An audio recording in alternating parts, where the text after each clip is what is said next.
परिषद विज्ञान एवं प्रौद्योगिक विभाग भारत सरकार के तत्वाधान में प्रगति विज्ञान संस्थान द्वारा 5 दिवसीय कार्यशाला राजकीय कन्या इंटर कॉलेज सहारनपुर में आयोजित की जा रही है।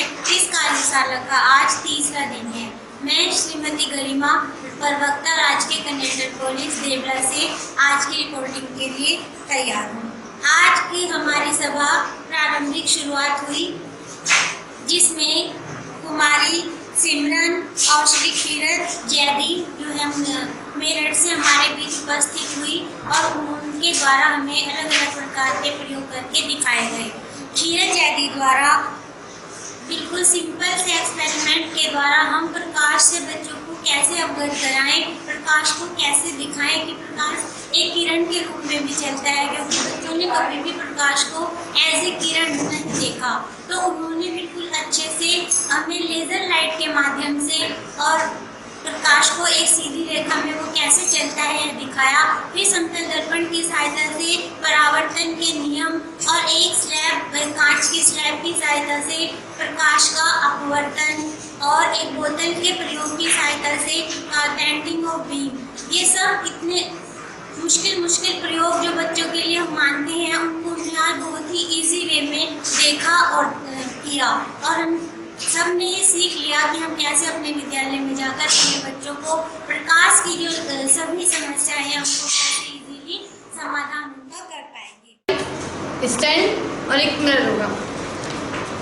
इस मिरर से ये हमारी एक्टिविटी में सेकंड स्टेप होगा। सबसे पहले हम जो ऑप्टिक्स में हमारा जो लाइट है, जो प्रकाश है, उसकी बेसिक कॉन्सेप्ट से लेके जो बड़ी क्लासेस तक हमारे आते हैं स्टेप बाय स्टेप हम उनके सारे प्रैक्टिकल्स कर सकते हैं। जो हम 6th क्लास से पढ़ते हैं कि प्रकाश क्या है, प्रकाश सीधी रेखा में चलता है, प्रकाश खुद नहीं दिखता लेकिन उसकी वजह से हम दूसरी वस्तुओं को देख सकते हैं। ये जो डेफिनेशंस होती हैं ये हमें 6th क्लासेस में सिखाई जाती हैं। तो आप अभी यहाँ पे लाइट, ये ट्यूब लाइट चली हुई है, सारे में रोशनी आ रही है, हमें पर्टिकुलर कोई एक रे तो नज़र नहीं आ रही कि हमें दिख रहा है प्रकाश इसी लाइन में चल रहा है, कि प्रकाश वहाँ से आ रहा है बिल्कुल उस रूम के कॉर्नर तक जा रहा है। हम नहीं समझ पाते कि प्रकाश कहाँ चल रहा है, हमें तो सारे में दिख रहा है। जैसे एक बंद कमरा जब होता है तो उसमें घोल में से जब लाइट आती है तो वो आपको सीधी आती हुई दिखती है, लेकिन आप हर टाइम क्लास में आप बच्चों को ये चीज़ नहीं समझा सकते कि आप वहाँ पे बंद करेंगे उसे दिखाएंगे। इन चीज़ों की मदद से, अच्छा धूप बत्ती भी मिली होगी आपको एक जी, इनकी हेल्प से आप बच्चों को स्टार्टिंग से लेके आगे तक का समझा सकते हैं। जैसे सबसे पहली चीज़ है कि प्रकाश सीधी रेखा में चलता है। एक लेज़र लाइट ज़्यादा अच्छे से दिखने के लिए एक बॉक्स है, ये थोड़ा सा आते हुए इसका हाल ख़राब हो गया है कि यहाँ से खोल रखा है, यहाँ पे वो लगा रखी है पॉलीथीन इसलिए ताकि आपको अंदर का दिख जाए। इसमें थोड़ी देर के लिए आप ये रख देंगे ताकि उसमें अंदर स्मोकिंग हो जाए, धुआं आ जाए। इसे रखने के बाद आप निकाल के कर दीजिए, कोई फ़र्क नहीं पड़ेगा। ये लाइट है, आपको लाइट का पॉइंट दिख रहा होगा दीवार पे, लेकिन जो लाइन जा रही है आपको वो नहीं दिख रही, वो कहाँ जा रही है, वो टेढ़ी होके जा रही है कहाँ से। इसमें जब आप दिखाएंगे आपको बीम दिखेगा, आपको लेज़र बीम दिख रहा है इसमें।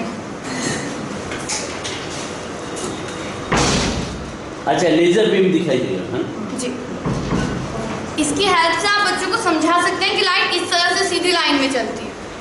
अगर अंधेरा कमरा भी ना हो, कहीं उसमें होल भी ना हो, तो आप इस तरीके से उन्हें दिखा सकते हैं। ये तो एक छोटी सी चीज़ थी कि लाइट ऐसे चलती है।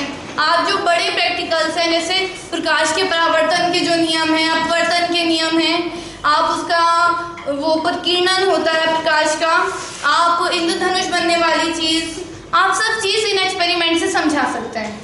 जो हमारे बड़ी चीज़ें भी होती हैं, जो हमारे 9th-10th क्लास में बच्चों को पढ़ाया जाता है, रेगिस्तान में मरीचिका कैसे बनती है, पानी का जहाज उल्टा कैसे दिखता है, ये सब चीज़ें इन छोटी चीज़ों से, लेज़र लाइट, इस धूप बत्ती से, धुएं से आप आराम से एक्सप्लेन कर सकते हैं। जब आप बच्चों को ऐसे एक्सप्लेन करेंगे तो कनेक्ट होगा, क्योंकि उससे दिख रही है लाइट कैसे जा रही है। हम जब बच्चों को पढ़ाते हैं 9th क्लास में तो हम उन्हें प्रतिबिंब बनना सिखाते हैं कि किरण जब सीधी आती है तो टकराने के बाद टेढ़ी होके जाती है, अगर वक्रता केंद्र से होके आती है तो वक्रता केंद्र से जाती है। लेकिन क्योंकि बच्चे को दिखता नहीं है वो, तो उससे उतनी जल्दी रिलेट नहीं कर पाता। वो प्रतिबिंब बनने की जो सारी चीज़ें वो रटता है कि पहले ये लिखना है, किरण यहाँ से आई, वहाँ से गई, यहाँ से गई। अगर हम बच्चों को इस तरीके से समझाएंगे तो वो खुद समझ सकते हैं। इसके बाद दूसरा है हमारा प्रकाश का परावर्तन।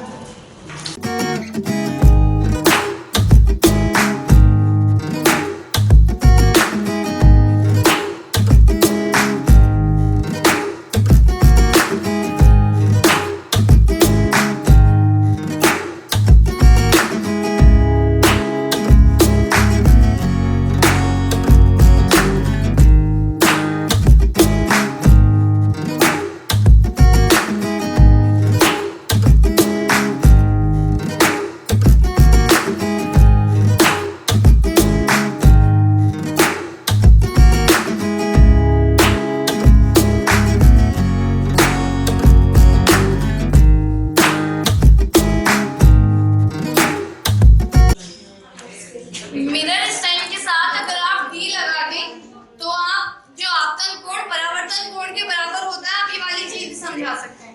जितना आपके इंसिडेंट रे एंगल बनाएगी उतनी आपके रिफ्लेक्टेड रे एंगल बनाएगी।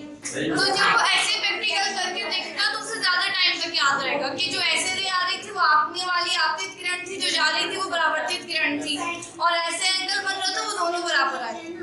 इसके बाद सबसे पहले हमने प्रकाश सीधी रेखा में चलता है परावर्तन किया। अब हम ग्लास स्लैब की सहायता से हम प्रकाश की अपवर्तन की चीजों को समझेंगे कि जब हम एक किरण डालते हैं तो कैसे अभिलंब से दूर होती है, कैसे अभिलंब की ओर झुकती है। एरो बना हुआ, एरो की डायरेक्शन किस तरफ है? विंडो की तरफ।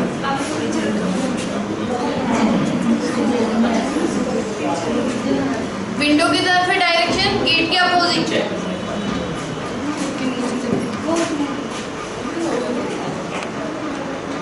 ये आपको अभी भी विंडो की तरफ ही दिख रही है। अब किस साइड है? अभी भी विंडो की तरफ है डायरेक्शन। अब विंडो की तरफ है।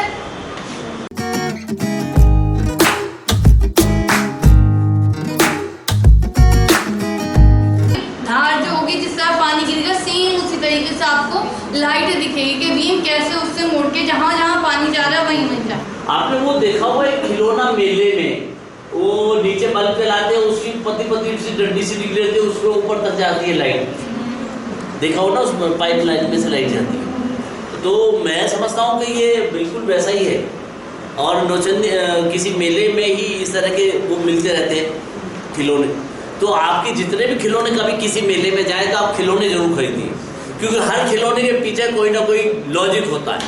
एक उदाहरण के तौर पे मैं फिरकनी बहुत खरीदता हूँ और फिरकनी बहुत बनवाता हूँ बच्चों से। यहाँ नहीं बनवाई है फिरकनी, वो बच्चे कार के आगे लगा लो, आप छत पे लगा लो, हाथ में लेके बच्चे घूमते हैं और वो घूमती रहती है। अब वो घूम तो रही है, अब उससे बच्चों को बताओगे वो घूम क्यों रही है? ये चलो ये तो खेल हो गया, घूम गई। अब ढूंढो उसका कारण। आपने देखा बच्चा खिलौना लेता फिर तोड़ देता है जल्दी, नए खिलौने को खोल पेच के, क्योंकि उसके अंदर जिज्ञासा होती है। वो हमेशा चाहता है कि इस खिलौने को समझूं, मैं जानूं। आपने कोशिश देखा हुआ और आपके घर में होता है ये सबके में कि वो नया खिलौना आया, आपने दिया और वो जैसे उससे वो खोलता है उसे, अब फिर उससे जुड़ता नहीं हूँ, तो उसे पता नहीं उसका सिस्टम का। अब फिर जब जुड़ता नहीं तो चुपचाप उठा के एक कोने में रख देता है जैसा कुछ हुआ ही ना हो। अब फिर बताएगा नहीं कि मेरे से टूटा है ना, चुपचाप जाके हंस रही है, पकड़ लिया। अरे ये आपके नहीं, घर घर की कहानी है, सारे बालक ऐसे करते है ना, बहुत सारी कहानी होती है। तो आप देखिए कि जिज्ञासा उनमें पूरी है, बस हमें उनके साथ खेलना है। और उस खेल में आप समझिए कि वो विज्ञान को और अपनी ज़िंदगी की जिज्ञासा को, बस उसे उसकी जिज्ञासा को मरने नहीं देना है। चाहे आपका बच्चा है वो, चाहे स्कूल का बालक है। आप ही बताइए ये अनमोल। हाँ सिमरन, ढक्कन खोलने में इसकी मदद करती हूँ। हो गया जी, खोल दीजिए।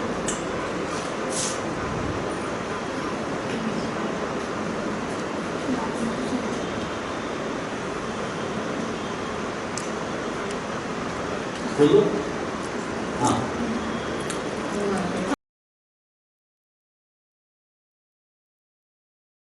जाओ।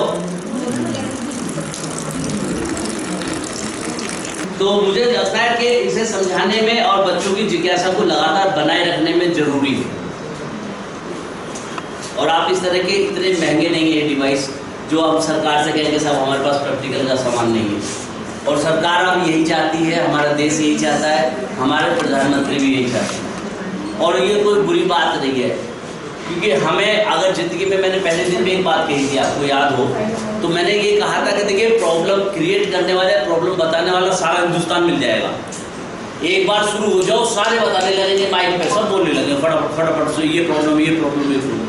लेकिन प्रॉब्लम तो सब जगह है, कहाँ नहीं है? आपके घर में प्रॉब्लम नहीं है क्या? प्रॉब्लम तो मियाँ बीवी के विचारों में भी है। वो अलग कल्चर से आएंगे, आप अलग कल्चर के, आपके फैमिली का कल्चर, घर परिवार का कल्चर अलग है। किसी के घर में भैया दूज मनाई जा, किसी के में तीज मनाई जा, सबके अलग अलग कल्चर है। लेकिन उस कल्चर में एक दूसरे के साथ में एडजस्ट करने की क्षमता भी तो होनी चाहिए, वो नहीं होती हम, तो वो कहाँ से आएगी? प्रॉब्लम्स का समाधान तो हमें करना पड़ेगा। लास्ट में फिर वही तो होता है। आपने कहावत भी है कि वो जो मियाँ बीवी दोनों रेल की पटरी की तरह है, साथ तो रहेंगे मिलेंगे कभी, समानांतर चलते रहेंगे। ठीक है, तो रेल समांतर रेखा की बात करते हो तो रेल की पटरी का भी कभी कभी उदाहरण बता सकते हो, तो आपने रेल में बैठे हो। तो ऐसे उदाहरणों के साथ में अगर हम जोड़ के साइंस को करते रहेंगे तो शायद ज़्यादा बेहतर रहेगा। चलिए अगले एक्सपेरिमेंट। इसके अलावा अगर आपके पास कोई भी चीज़ नहीं है तो आप क्लास में, ये बहुत कॉमन सा प्रैक्टिकल है, लेकिन कॉमन सा होने के बाद भी हम करके नहीं दिखाते हैं क्लास में। सच्चाई यही है कि ग्लास में पानी में आप पेंसिल डाल दीजिए, पेंसिल टेढ़ी आपको दिखेगी। तो मेरा कराने का इरादा नहीं था, लेकिन यहाँ पे जो केमिस्ट्री और फिजिक्स वाली बात छिड़ गई। देखिए 10th क्लास तक के बच्चे को सिर्फ एक चीज़ पता होती है, साइंस। उसकी बुक में तो सारी चीज़ें तीन ही हैं, बायोलॉजी भी दे रखी है, वो भी दे रखी है, फिजिक्स भी, केमिस्ट्री भी। और इन्हीं चीज़ों से आपने अभी फिजिक्स से प्रैक्टिकल किए, एक बच्चा इन्हीं चीज़ों से केमिस्ट्री भी करके दिखा देगा। वो जब फिजिक्स पढ़ेगा तब वो फिजिक्स का है, जब उसे केमिस्ट्री की रिएक्शंस आ जाएंगी ना तो उसे केमिस्ट्री बढ़िया लगेगी। और एक दो बार उसे हार्ट का डिजाइन बनाना आ जाए तब उसका हार्ट फेवरेट है, बस हर जगह मम्मी मैंने बनाया। ये इससे आप जो लिक्विड्स होते हैं, मिश्रण जो होते हैं, ये निलंबन है, कोलाइडल है, ये क्या है, आप ये वाली प्रॉपर्टीज भी लेजर लाइट से समझा सकते हैं। क्योंकि मुझे करानी नहीं थी, इसमें ज़्यादा क्लियर नहीं दिखेगा। अगर आपका दूध होता है तो उसमें आपका वेट बिल्कुल क्लियर दिखता है। नहीं, मैं आपको छोड़िए, आप तीनों चीज़ों को, एक पानी रखिए, उसके बाद कोई निलंबन रखिए, आप उसमें पानी नींबू वगैरह मिला के रख दीजिए, उसके बाद आप कोलाइडल रखिए।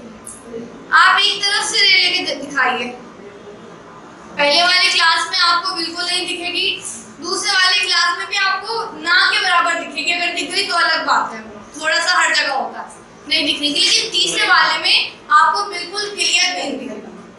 अब बच्चा उसमें क्या कह सकता है कि यहाँ दिख रहा है, यहाँ नहीं दिख रहा, वहीं पे जाके दिखेगा। आप पोजीशन चेंज कर दीजिए, बीच वाले में कोलाइडल रखिए और इधर निलंबन, इधर वो लाइट बस बीच बीच में दिखेगी, ना पहले में दिखने की ना बाद में दिखेगी। तो आप इन्हीं चीज़ों से केमिस्ट्री भी, आप फिजिक्स भी, आप सबको समझा सकते हैं। सबसे बड़ा पार्टिकल होते हैं वो निलंबन के। निलंबन में पार्टिकल का साइज इतना बड़ा होता है कि जब हम उसको रख लेते हैं तो वो नीचे बैठ जाता है। और हमारा कोलाइडल है, उसके मेटल होते हैं। कोलाइड में बीम का स्कैटर्ड इसलिए होता है क्योंकि उसके जो पार्टिकल होते हैं डिस्पर्स होते हैं बहुत ज्यादा, और जब उसके अंदर से हम डालते हैं तो वो डिस्पर्जन मीडियम में जाकर उनका साइज इतना छोटा भी नहीं है कि वो लाइट को स्कैटर्ड ना करें, क्योंकि बहुत छोटे होंगे तो वो स्कैटर्ड नहीं करेंगे। लेकिन उनका साइज इतना बड़ा है कि लाइट को स्कैटर कर सकते हैं, लेकिन उनके बीच में से लाइट जा सकती है, तो इसलिए उसमें इस प्रकार की वीडियो या साइंटिफिक एक्टिविटीज से अपडेट रहने के लिए इस चैनल पर सब्सक्राइब कीजिए।